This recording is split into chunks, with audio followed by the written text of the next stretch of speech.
It's Christmas, which means let's make some tamales. We're gonna start with boiling our chicken. Cleaned, washed, whole chicken. Let's chop up an onion and some garlic cloves. Into the pot it goes with the chicken. No need to chop them up. They're just going in there, just like that.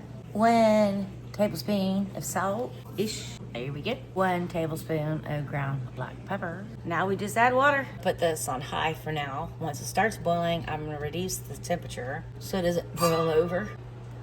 That's gonna take a minute to cook. Now that the chicken is done, I strained it and I reserved the broth because we're gonna need it. And the onions are in there too.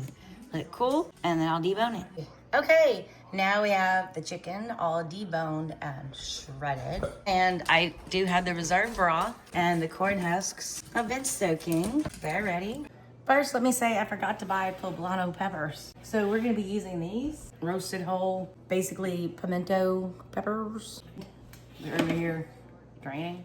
I'm just gonna use a couple of them. 1, 2, let's do 4. And tomatillos, you gotta peel the skin off. Easy. Jalapeños and other peppers.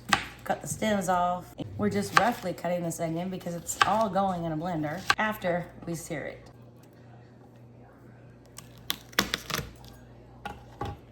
Now the skin just peels right off. Here's our vegetables, and we're gonna go sear them. We're gonna start with some olive oil.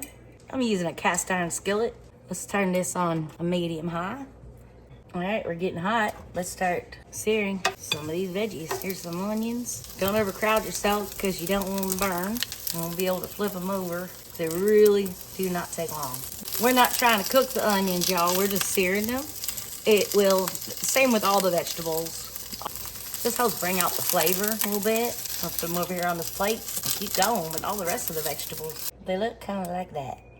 Let's keep going. Let's do a jalapeno, Serrano peppers, and some more onion. Now with the peppers, you want to keep turning them and moving them around. You don't want them to burn on just one side. All right, that's good enough. Let's take those off. Add a little bit more olive oil.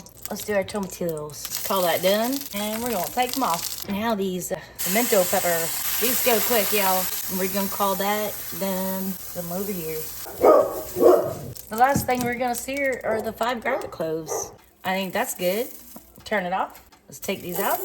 Put them over here. And there is our seared vegetables. Yum. Let's start with the tomatillos. Let's see if that'll mix without having to add anything to it.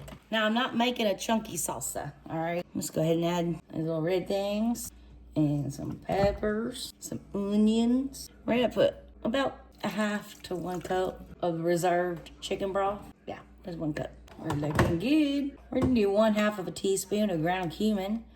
More can be added later once we taste it. And we're gonna do 1 teaspoon of salt and 1 teaspoon of chicken bouillon. A little dash of some Habanero pepper sauce because I didn't have the poblano peppers, right? The poblano peppers, I didn't have that. I'm gonna put a splash or 2 in there.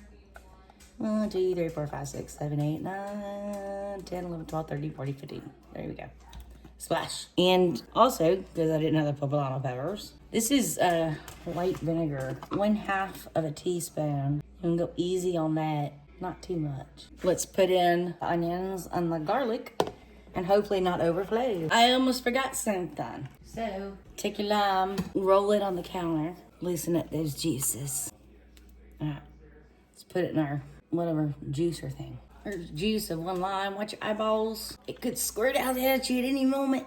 You never know. Yum. And we're gonna add a bunch of cilantro.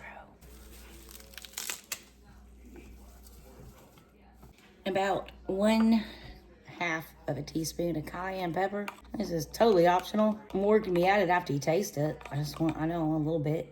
That's 1/2 teaspoon. And it's not green like I wanted. I might have to pull my blender out to get it a little bit smoother. It's a little chunky. Let's taste it. Moment of truth. It's good. It's really good. I think I am gonna run it through the blender though. Okay, let me do that. That's better. The texture is a whole lot smoother now. Now I'm gonna pour this in a bowl because I need to reserve some of it for the masa and some of it for just enjoying. And no, it's not green. That's from the red pepper things I used. It's orange. It still tastes good, promise. All right, right before we make the masa, let's drain our corn husks. We want them to be pliable, but not soaking wet, like that. So in a colander they go, and these will be fine sitting right here for now. I'm gonna leave this out in case it takes me too long for whatever reason, and they need to be re-soaked, because if they get too dry, then they're not pliable, and you need them pliable. Okay, so for the masa, I have 1 pound of lard. That's way more salsa verde than I need, but I'd like to have more rather than less. There's a cup of reserved chicken broth, salt, some baking powder, and this is powdered masa. So let's get started. Let's put in our pound of lard, and we're going to mix this for like 10 minutes. I don't know why, but that's what we're doing. You know, now that I'm doing this, I'm thinking, because even though it's been at room temperature, it doesn't get like room temperature like butter. Like it stays like it is. That's probably why we're doing this. Okay, it's been 10 minutes. Let's add some more stuff. I got 1 teaspoon baking powder, 1 teaspoon of salt, and the dog's barking at the wind blowing. We're gonna add a cup of masa at a time while mixing on low and not putting our sleeve in the lard. And make a mess while we're doing it. No, that's not what I wanted to do. Okay, there's 3 cups. Let's mix that. And we're slowly gonna add in a little bit of the broth and a little bit of the salsa verde. Let it mix around.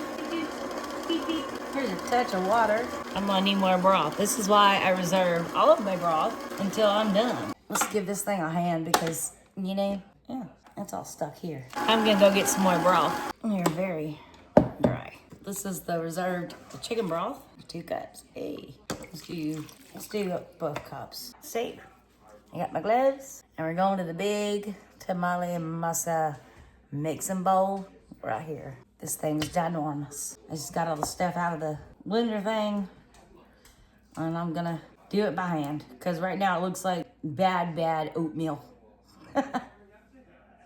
Well, I thought I got the small gloves. I didn't. These are Bobby's. Okay, let's get in here with your hands. This is not gonna work. We need more dry masa. Okay, giant gloves, not for me. And I have gloves that fit. We're gonna add more masa, dry masa. There's another coat. All right, let's start mixing that. See what we get. Let's do the water test and then decide what we need to do next after I get all this off my fingers. Yeah, lard is forever. Do not want my dogs getting a hold of this. No, they do not. Let's do the water test. I've got cold water I just took out of the refrigerator. This jar's a little big, but it's what I got. You don't need much, just a little bit. And then we're gonna find out if this masa floats.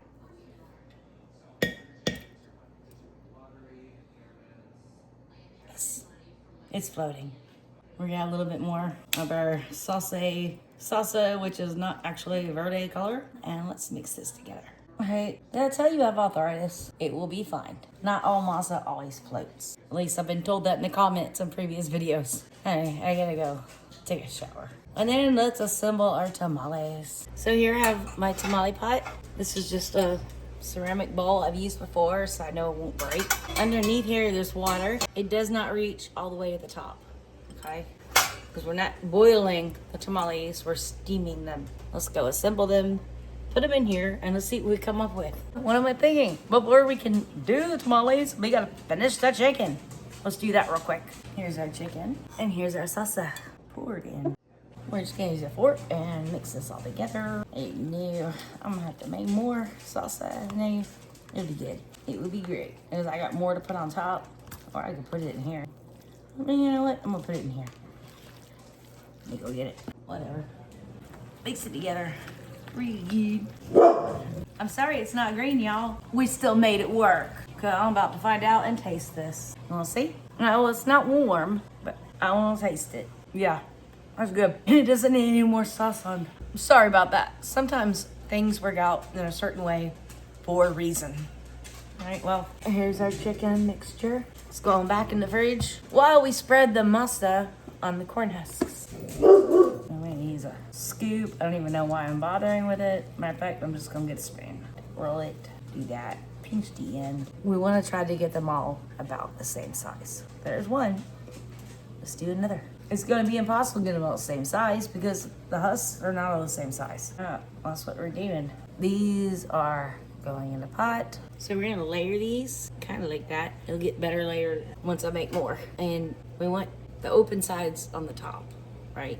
And we're just gonna stack them in like little teepee shape here, kind of like that. Now that we've got them all in here, we're gonna throw whatever leftover corn husks you had, just kind of around on all, and a damp towel over the top. Cover them up. We're gonna put a lid on them, and these are gonna steam anywhere from 2 to 3 hours. We're gonna start on medium.